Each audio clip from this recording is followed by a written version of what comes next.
Hello guys, welcome to CGI. 3 days മാക്സിൽ നിങ്ങളധികം use ചെയ്യാൻ സാധ്യതയില്ലാത്ത 5 ഇൻട്രസ്റ്റിംഗ് ടൂൾസിനെ പറ്റിയാണ് നമ്മൾ നോക്കാൻ പോകുന്നത്. ഇത് അത്ര ഇമ്പോർട്ടൻസ് ഉള്ള ടൂൾസ് ഒന്നല്ല, എന്നാൽ കുറച്ച് ഇൻട്രസ്റ്റിംഗ് ആണ്. സോ നമുക്ക് അതിലേക്ക് പോവാം. ഫസ്റ്റ് വരുന്നതാണ് ട്രാൻസ്ഫോം ടൂൾ ബോക്സ്. മെനു ബാറിൽ എഡിറ്റ് എന്ന ഓപ്ഷനിൽ പോയിട്ട് ട്രാൻസ്ഫോം ടൂൾ ബോക്സ് എന്ന ഓപ്ഷൻ നമുക്ക് ഇങ്ങനെ ക്ലിക്ക് ചെയ്യാം.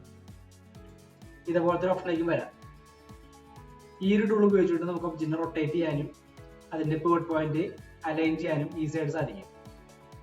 ഒരു ഒബ്ജക്റ്റിനെ സെലക്ട് ചെയ്യുക, അതിനുശേഷം ഏകദേശം ഇതേപോലെ ടോപ്പ് വ്യൂവിൽ വരാം. എന്നിട്ട് ഈ കാണുന്ന ടൂൾ ഉപയോഗിച്ചിട്ട് നമുക്ക് ഇങ്ങനെ റൊട്ടേറ്റ് ചെയ്യാം. ഇങ്ങനെ കൊണ്ടുവച്ചതിന് ശേഷം റൊട്ടേറ്റ് ചെയ്യണമെന്നുണ്ടെങ്കിൽ ഇതുപോലെ ആയിരിക്കും വരാം.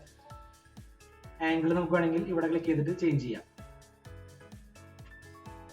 ഇനി ഈ കാണുന്ന ഒബ്ജക്റ്റിന്റെ പിവറ്റ് പോയിന്റ് എന്ന് പറയുന്നത് ഈ മുകളിലാണ്. എനിക്ക് താഴേക്ക് കൊണ്ട് പ്ലേസ് ചെയ്യണം. അതിന് വേണ്ടിയിട്ട് ഈ കാണുന്ന ഒബ്ജക്റ്റിനെ സെലക്ട് ചെയ്തിട്ട് ഈ കാണുന്ന ഓപ്ഷനിൽ സെറ്റ് ആക്സ് കൊടുത്തു കഴിഞ്ഞാൽ നേരെ താഴേക്ക് വരും. ഇതേപോലെ നമുക്കിങ്ങനെ ചൂസ് ചെയ്യാൻ പറ്റും.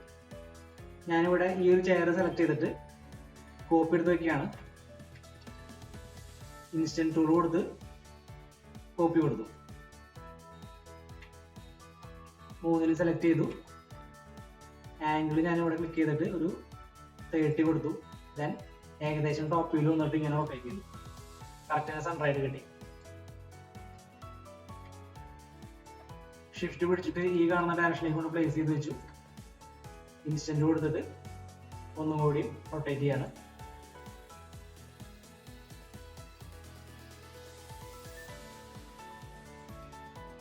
രണ്ടാമത് വരുന്ന ടൂളാണ് select and place mode. Main tool ബാറിൽ വന്നു കഴിഞ്ഞാൽ നമുക്ക് കാണാൻ സാധിക്കും, ഇതാണ് സെലക്ട് ആൻഡ് പ്ലേസ് മോഡ് എന്ന ടൂൾ. ഇതിന്റെ ടൂളിന്റെ പ്രത്യേകത എന്ന് പറഞ്ഞു കഴിഞ്ഞാൽ എനിക്ക് ഈ കാണുന്ന ഒബ്ജക്റ്റിനെ ഇതിന്റെ മുകളിലേക്ക് എത്തിക്കണം. അതിന് വേണ്ടിയിട്ട് ഒബ്ജക്റ്റ് സെലക്ട് ചെയ്യുക, ഈ കാണുന്ന ഓപ്ഷനിൽ ക്ലിക്ക് ചെയ്തതിന് ശേഷം ഒബ്ജക്റ്റിനെ ക്ലിക്ക് ചെയ്ത് ഡ്രാഗ് ചെയ്തിട്ട് ഇതിന്റെ ടോപ്പിലേക്ക് ഇങ്ങനെ പ്ലേസ് ചെയ്യാം. അതിനുശേഷം ഞാൻ ഇതുപോലെ റൊട്ടേറ്റ് ചെയ്ത് വെച്ചു. മൂവ് ടൂൾ സെലക്ട് ചെയ്തിട്ട് ഇവിടേക്ക് കൊണ്ട് പ്ലേസ് ചെയ്ത് കോപ്പി എടുക്കുകയാണ്. ഷിഫ്റ്റ് പിടിച്ച് ഇവിടേക്ക് കോപ്പി എടുത്തു. ഇൻസ്റ്റന്റ് കൊടുത്തിട്ട് ഇങ്ങനെ റൊട്ടേറ്റ് ചെയ്ത് വെച്ചു. ഷിഫ്റ്റ് പിടിച്ചിട്ട് ഇവിടേക്ക് ഇങ്ങനെ കൊണ്ട് പ്ലേസ് ചെയ്തു. ഇൻസ്റ്റന്റ് ആണ് കോപ്പി കൊടുത്തത്. മൂന്നാമത് വരുന്നതാണ് സബ്സ്റ്റിറ്റ്യൂട്ട് മോഡിഫയർ. എനിക്ക് വേണ്ടത് ഈ കാണുന്ന മോഡൽസിനെ റീപ്ലേസ് ചെയ്യണം. ഈ കാണുന്ന ഒബ്ജക്റ്റ് ആണ് എനിക്ക് റീപ്ലേസ് ചെയ്യേണ്ടത്. സോ അതിന് വേണ്ടിയിട്ട് ഈ കാണുന്ന ഒബ്ജക്റ്റിനെ സെലക്ട് ചെയ്യുക, മോഡിഫൈയിൽ പോവുക. മോഡിഫൈ ലിസ്റ്റിൽ ക്ലിക്ക് ചെയ്തതിനു ശേഷം സബ്സ്റ്റിറ്റ്യൂട്ട് മോഡിഫയർ എന്നുള്ളത് സെർച്ച് ചെയ്തെടുക്കാം. അതിനുശേഷം താഴേക്ക് വരുമ്പോൾ ഫിക്സ് ഇൻ ഒബ്ജക്റ്റ് ഓപ്ഷൻ ഉണ്ടാവും. അതിൽ ക്ലിക്ക് ചെയ്തിട്ട് ഈ കാണുന്ന ഒബ്ജക്റ്റ് മോഡ് ക്ലിക്ക് ചെയ്യുക. യെസ് കൊടുത്തു കഴിഞ്ഞാൽ ഇതേപോലെ റീപ്ലേസ്ഡ് ആയിട്ട് വരും. നാലാമതായി നമ്മൾ നോക്കാൻ പോകുന്നത് ഒബ്ജക്ട് പെയിന്റിനെ പറ്റിയാണ്. ഈ കാണുന്നതാണ് ഒബ്ജക്ട് പെയിന്റ്. ഇവിടെ ഈ കാണുന്ന പ്ലാന്റിനെ ഈ കാണുന്ന ടെറൈനിലേക്ക് എനിക്കൊന്ന് പ്ലേസ് ചെയ്ത് വെക്കണം. ഡിഫറെന്റ് ആയിട്ട് ലാൻഡ്സ്കേപ്പിംഗ് ചെയ്യുമ്പോഴും അല്ലെങ്കിൽ എക്സ്റ്റീരിയർ വർക്കൊക്കെ ചെയ്യുന്ന സമയത്ത് നമുക്ക് ഈ ഒരു ടൂൾ ഈസി ആയിട്ട് യൂസ് ചെയ്യാം. അതിന് വേണ്ടിയിട്ട് ഏത് ഒബ്ജക്റ്റിനെയാണോ പ്ലേസ് ചെയ്യേണ്ടത് അതിന് സെലക്ട് ചെയ്യാം. ഒബ്ജക്ട് പെയിന്റ് എന്ന ഓപ്ഷനിൽ പെയിന്റ് ഓൺ എന്ന ഓപ്ഷനിൽ ക്ലിക്ക് ചെയ്തിട്ട് സീൻ ചൂസ് ചെയ്യാം. അതിനുശേഷം ഈ കാണുന്ന ഓപ്ഷനിൽ ക്ലിക്ക് ചെയ്തിട്ട് ജസ്റ്റ് നമുക്ക് ആവശ്യമുള്ള സർഫസിൽ ക്ലിക്ക് ചെയ്ത് ഇങ്ങനെ ഡ്രാഗ് ചെയ്ത് ഇതുപോലെ ഡ്രോ ചെയ്യാം. അതിനുശേഷം സ്പേസിംഗ് എന്ന ഓപ്ഷനിൽ ക്ലിക്ക് ചെയ്തിട്ട് വാല്യൂ കൊടുക്കാം. ഞാനിവിടെ ഒരു 300 കൊടുക്കുകയാണ്. എൻ്റർ കൊടുത്തു. ഇപ്പൊ ഇതുപോലെ കൊണ്ട് പ്ലേസ്ഡ് ആയിട്ടുണ്ട്. അതിനുശേഷം നമുക്ക് ഈ കാണുന്ന ഓപ്ഷനിൽ ക്ലിക്ക് ചെയ്ത് കഴിഞ്ഞാൽ നമുക്ക് ഇതിനെ ഇങ്ങനെ ഡിസോർഡർ ആയിട്ട് പ്ലേസ് ചെയ്യാം. എക്സിലും വൈയിലൊക്കെ നമുക്ക് ഇതുപോലെ കൊണ്ട് പ്ലേസ് ചെയ്യാൻ പറ്റും. റൊട്ടേഷൻ ചെയ്യണമെന്നുണ്ടെങ്കിൽ ഈ ടൂൾ യൂസ് ചെയ്യാം.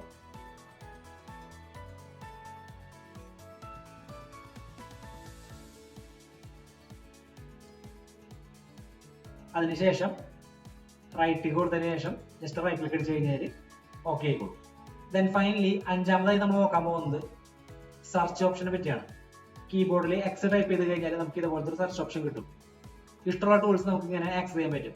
ഉദാഹരണത്തിന് എനിക്കൊരു ടീ പോട്ട് വേണമെന്നുണ്ടെങ്കിൽ ജസ്റ്റ് ടീ പോട്ട് എന്നുള്ള ഇവിടെ സെർച്ച് ചെയ്ത് കഴിഞ്ഞാൽ ഇവിടെ ടീ പോട്ട് എന്ന ഓപ്ഷൻ വരും. ജസ്റ്റ് ക്ലിക്ക് ചെയ്യുക, ക്ലിക്ക് ചെയ്ത് കഴിഞ്ഞാൽ ഡ്രാഗ് ചെയ്യുക.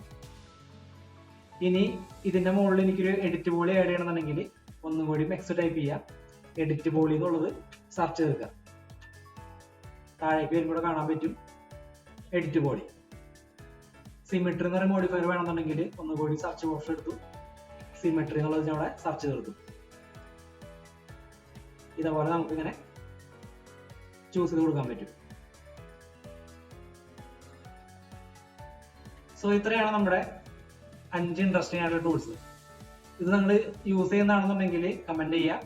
വീഡിയോ ഇഷ്ടപ്പെട്ടു എന്നുണ്ടെങ്കിൽ ലൈക്ക് ചെയ്യുക, ഷെയർ ചെയ്യുക. ഇതുപോലത്തെ ഇൻട്രസ്റ്റിംഗ് ആയിട്ടുള്ള വീഡിയോസ് കിട്ടുന്നതിന് വേണ്ടിയിട്ട് സബ്സ്ക്രൈബ് ചെയ്യുക.